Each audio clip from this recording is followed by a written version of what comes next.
Okay, નમસ્કાર. આપણે જય અંબે મેડિકલથી આવી ગયા છીએ પશુઓની વિઝિટમાં. તો પશુને આપણે પાવડર આપ્યો તો એડવાન્ટેજ, એ પાવડર આ પશુને આપ્યો તો જે છે હેમીબેન, જે પશુપાલન જે કરી રહ્યા છે, ખેતી સાથે સંકળાયેલા, એમનું નામ છે.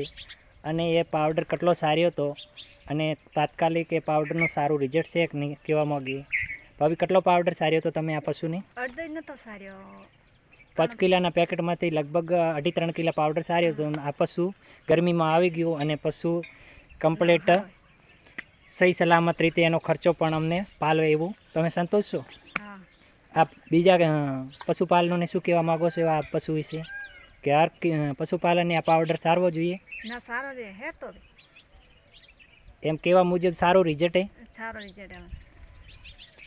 Thank you. તો ઓકે, સમય લેવા બદલ હેમીબેન તમારો, કે આ પાવડર વિશે બીજાને પણ સંદેશો આપે છે કે પશુપાલકોને, હરેક પશુપાલનને એડવાન્ટેજ પાવડર સારી શકાય અને સારુંમાં સારું પશુઓ વિશે પશુધનનું ઉત્પાદન મેળવી શકાય.